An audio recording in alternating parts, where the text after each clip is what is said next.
What's up, guys? Thanks for tuning into Wealthy. This is Derek. So if you noticed on the episode title, things are a little bit different today. I am going to start doing some short episodes where I am extremely focused on small little details and very unique things that I see in my line of work every day. The point of the episodes really, and why I'm doing them by myself and why Hannah's not with me today, or, she may be in the future, but for this episode, she's not. It's just because, one, they're short, and two, they're just very specific topics that maybe don't merit a full, 1 hour episode where we go over every little bit. But they're the kinds of things that you will run into that you should be thinking about, really. And I want to be able to cover those types of things with you guys so that you feel like you're getting all of your questions answered without really having to go search through the internet. Because, guys, let's face it, the internet, it's awesome, and we're so lucky to live in a time when we have so much information available for us. But at the same time, because there is so much information, there's a lot of misinformation as well, including everybody's opinion is out there. And you can't always trust everybody's opinion, right? So that's my mission with these short episodes, is just to keep it, like I said, short, to the point, and just to hit something specific that you can take into your life, apply very quickly, and know what you're doing and why you're doing it. So let's jump right into it, guys. Today, I want to talk about retirement accounts. And when we think retirement accounts, we think boring. I want to fall asleep. This is so dumb. We probably think of your parents or your grandparents, honestly, as well, if you are younger, if you're not in that stage. If you are, and you are older, this still applies to you. It's not too late. So let's break it down real quick. General retirement accounts, just normal facts. What makes them different from other investment accounts? Really, guys, it's all about taxes. We are all going to die. We're all going to pay taxes, right? That dumb saying that is everywhere. We always hear it. But it's true, and we can't escape it.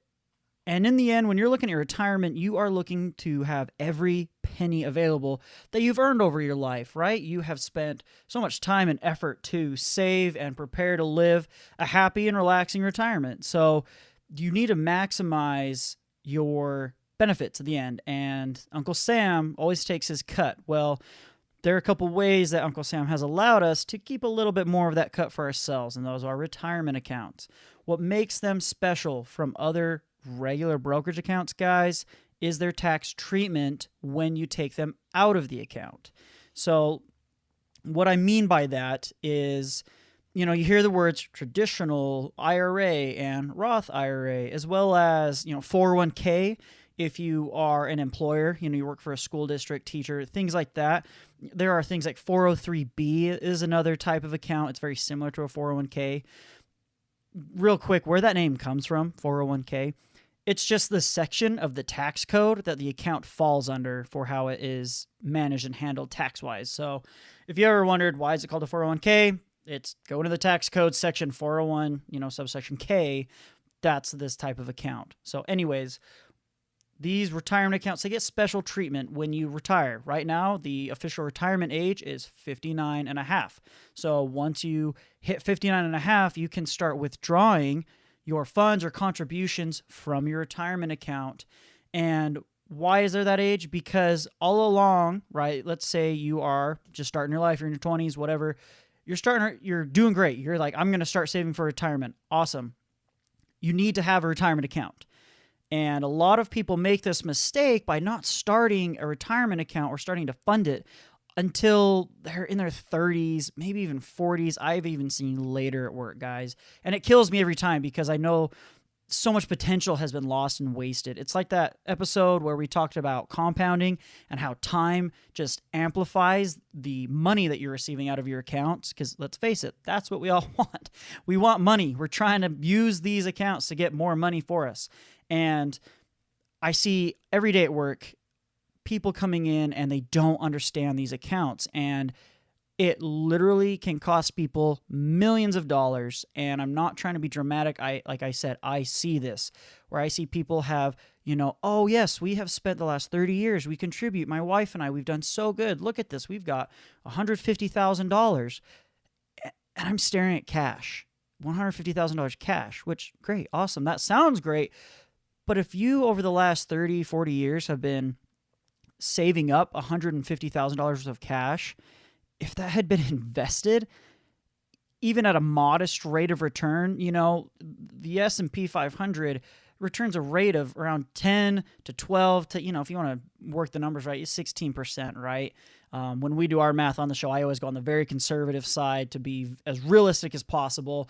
6%, it doesn't matter. So much of that is wasted because it just sat in cash because people didn't understand these accounts. So getting back into the general things, special tax treatment when you pull the money out. How is the money taxed in general? So let's jump in it real quick, though. I want to just today not talk so much about the taxes themselves. We'll get more into that, and I will do another episode where I talk about the difference between a traditional retirement account versus a Roth retirement account. There are some details in those that make a huge difference in the long run, and especially where you're planning on ending up in life and when you're starting your account, things like that. So I don't want to go too deep in that because that does merit its own episode. What I want to focus on today is the 401k, right? Like company accounts. Your employer is going to have these guys. These are your, like I said, your retirement plan that your company says, yeah, donate however many percentage of your paycheck every month or every week or whatever it is, and we will match you sometimes. So offered by your employer, typically. There are other ones out there. We're not going to worry about that right now. And what makes a 401k special is it is managed. That is a huge difference that people do not understand. A 401k is held with another company, another broker, investment advisor, whatever it is, right? Like you think Fidelity, E-Trade, Vanguard, things like that, right? Those companies, they have 401ks and they'll manage it for you. What that means is they pick the investments. You just put the money in the account, make your contribution out of your paycheck, 5%, 10%, whatever you're doing, and they decide where that money goes. What are they going to buy? And the way it works, typically, not always, but a lot of times, you get to set a little bit of preferences with your 401k plan. How aggressive do you want to be? Not every company offers this. A lot of them do, though. They let you pick, all right, how aggressive do you want to be? And by aggressive, they always mean how risky do you want to be? Because the way the world works, guys, not just in investing, but in life in general, I have found it is the more you're willing to risk, the more potential there is for return. Not always guaranteed return, right? It's kind of like we all have equal opportunity, but we're not guaranteed equal results just because we all have equal opportunity. Same thing with your retirement accounts. If just because you say, I want the most aggressive fund possible, doesn't necessarily mean you're going to get a better return. A lot of things that'll play into that, right? But anyway, so the company offers you your 401k. They defer to a professional brokerage or investment advisor firm, whatever it may be, to decide on the investments, maybe give you some flexibility if you want to be conservative, balanced, things like that. Sometimes they'll match. So let's say that you, and this is typical, it's not huge, but a match is a match. Let's say you'd give 5% of every paycheck to your 401k. That's awesome. Do it. Especially if they match. So the company says, all right, your 5%, what is that dollar amount? We'll match it up to your 5% or some are 2%. It's up to the company to decide what they want to match. Some don't match. That's lame and sad if they don't because you're missing out. And I think really more people are going to contribute if they're matching. Because think about it. The match is literally free money. Your company wants you to be saving for retirement. They want you to feel like you are invested as an employee at the company, that you are getting something back from it.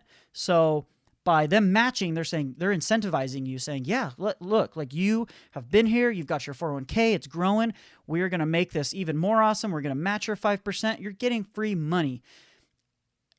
If you have a company offered 401k plan and you have no other retirement plan, besides like a cash savings account, because come on, this is serious. This is what you need to be doing, not just, oh, this is great, I have cash. Cool. But if your company offers a 401k or any other retirement plan and they match, do at least the match. It is stupid to not. And some people, oh, that's rude. I don't care. It is dumb. You are literally saying no thank you to free money to your retirement. So at the very minimum, do the match. They do 5%, do 5%. If that's all you can swing, great. Get used to it. Guys, 5% of your paycheck, when you're looking at it at the per paycheck level, it's almost nothing. If you do the math, and it doesn't matter if you are, I'm a high earner, I make, 6 figures a year. Great. So you're living a 6-figure lifestyle. If you are responsible, you're living below your means, you have extra cash. So that's still 5%. It's only 5%. Great thing about percentages, right?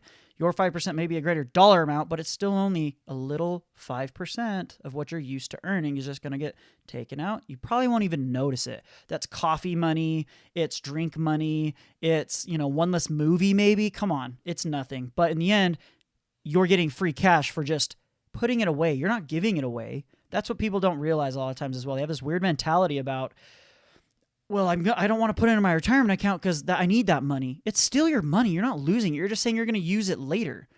And you're going to get more back for it. Because not only is your contribution going to grow, you're going to get a 5% match. So it's going to grow even more at a faster rate. And you're going to have even more money later. You're not saying, I want to get rid of this money now, and then it just magically disappears. You don't think about it. Use your brain, guys. It's like putting it into a savings account that pays you a huge interest rate. And then the bank says, oh, cool, you gave us $10. Here's another $10. Why would you not do that? I don't understand why people don't get this. Anyways, all right. So that's pretty much a 401k. Typically, a company offers it. They pick an advisor to manage it for you. They select the investments. That's a big thing you need to remember. It is managed. Somebody else decides what your money buys. Okay, IRA. It is an individual retirement account. Whether it is a traditional, whether it is a Roth, it is an individual retirement account. That is the key word with this. It is not managed. It is managed by you. You put the money in. You need to decide what to buy. You need to decide what to invest in. No one is going to do it for you. Okay? Let me say it again. Nobody is going to tell you what to invest in.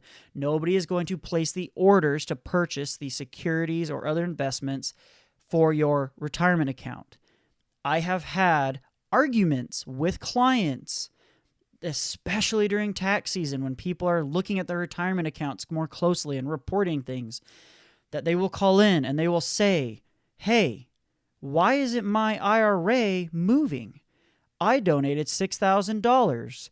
It's still only $6,000, or it's $6,000 or $6,003 and change.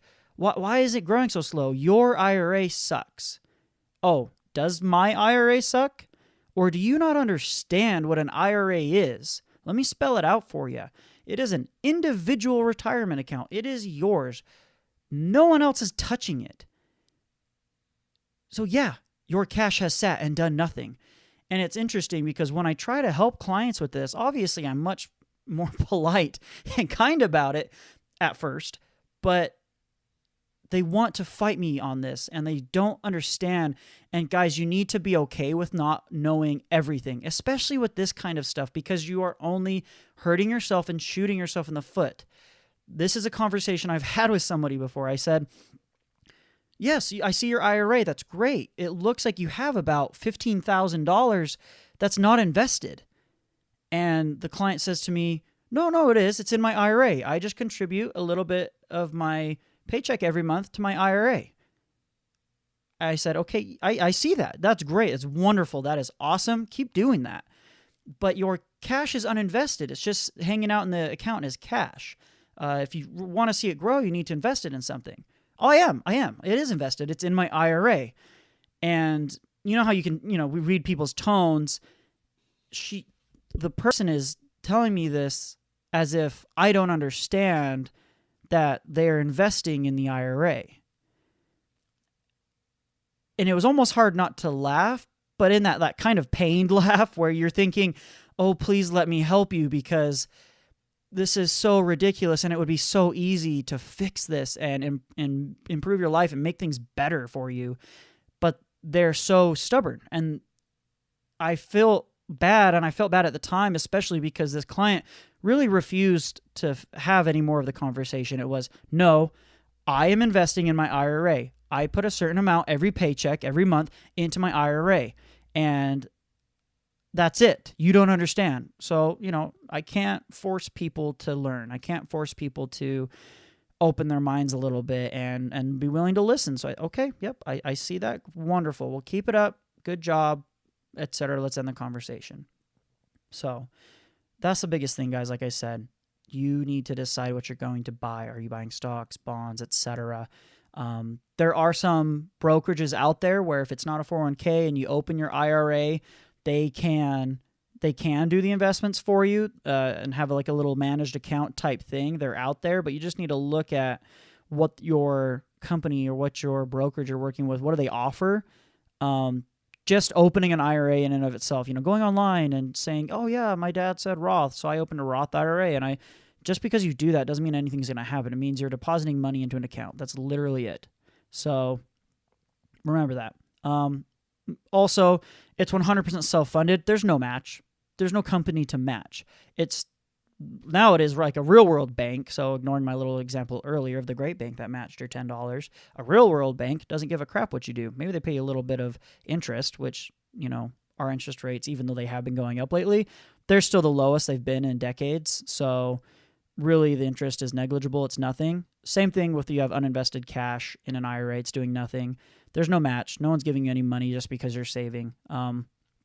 Typically people will open up IRAs to also supplement a 401k because with retirement accounts, there are limits. Some of these limits are just a hard number. Some are based off your income, things like that. I'm not going to get into that right now, but if you're maxing out a 401k contribution, you can open an IRA as well and then max out that contribution for the year. And it's just a yearly total. I believe for 2018, IRAs are like $6,500, which rolls right into my next big point, guys. You can't put it off. You have to start now with your IRA because this mentality of I'm going to wait until I'm established in my career. I'm going to wait till I'm 30 and I'm making my $100,000 a year because that's so much. No, it's not. But if that's your mentality, it's too late. You are throwing time away that you will never get back. You're throwing time away for your investments to grow and work for you and establish something incredible for when you're trying to retire. You have to start now because yes, if someone out there is listening right now and they know IRAs, they know retirement, oh, what about the catch-up contribution? It's like an extra $1,000 like one time. So great. You earn all this money now and you're deciding to actually do something about your retirement and you're thinking I'm going to do the catch-up contribution. It's just an extra $1,000. That's nothing. When this whole time, every year for the last 10 years, you could be contributing $500, $600, $6,500, thousands of dollars. You could have $30,000, $40,000, $50,000 put away already if you start at 20 and go till 30, right? We got 10 years, $6,000 a year-ish, right? Because the limits do change every year, generally. So you could have $60,000 already when you're making $100K, and then you can keep maxing out and then look into other investments to keep maximizing your wealth and growing into more. Or you can do absolutely nothing, wait till you're 30, have an account with zero, and then say, oh, crap, I finally, quote unquote, made it and make my 6 figures, and now I want to start my IRA and start building a retirement. Wait, I can only do $6,000 a year or $6,500 a year? Yeah. Yep, you're limited. You can't. You can't. And some people, well, I'll just open another IRA. You can't. Sure, lie to the IRS and tell them that, oh, I only contributed $6,500 to all my IRAs because I've got one at Fidelity and one at, TD Ameritrade and one with Charles Schwab, whatever. It doesn't matter. Your limit's your limit regardless of how many accounts you have, obviously, or else we would have millionaires just opening IRAs left and right and then getting all this special tax treatment on millions of dollars. It doesn't work that way. You get $6,500 for 2019. That's it. So you can't wait, guys. That's pretty much it. That is the gist, guys. It is simple, but it is these little things that are just going to nail you later. And you are going to look back and want to kick yourself because you haven't started. So start now, check your company. Do they offer a 401k? If they do, or like I said, there's other plans, 403Bs, hospitals have a special treatment as well, whatever company you work for. A lot of retail companies do, even if you're thinking, I only work for such and such company, like Old Navy. I'm sure they've got one. I know Hannah, one of the companies that she works part-time with and kind of does some work for, they offer her one. We set her up. We did the match. That's it, right? I want free money. We want free money in her retirement account. So great, cool. Let's just do the match. And that's awesome. Wonderful. We're getting free cash. So look into it. Ask your boss. Ask your HR people. They'll be all over it. And I'll put out an episode in the future about traditional versus Roth, because that's going to be your next big question as well. What type of IRA or what type of 401k do I want? That, like I said, it deserves its own episode. There are details that I really want to nail down and make sure I make super clear for you guys. So wait for that, but start looking around a little bit. If your company doesn't offer a 401k or anything like that, that's fine. Still get started. Find a brokerage. Find somewhere that you want to invest and you feel like you trust them and they have good customer service. They'll take care of you, because this account's going to be around for decades, guys. It's going to be around a long time. You need someone that's actually going to help you and be there for you over the next 20, 30, 40 years, right? Until you hit 59 and a half and you can actually start pulling the money out. And that's it, guys. So go check it out. Get ready for retirement. If you have questions, please don't hesitate to shoot me an email. Just do it through the podcast email at wealthypodcast, or not at, just wealthypodcast@gmail.com. You can also find me on Instagram at Derek Spahn, DerekSpohn. Also at Wealthy Podcast, or on Twitter as well. However it is, guys, I don't care. Reach out with your questions. More than happy to help, especially if you want to get into the specifics of your situation. That's great. But anyways, thanks for tuning in, guys. I look forward to more of these future conversations. Have a good one.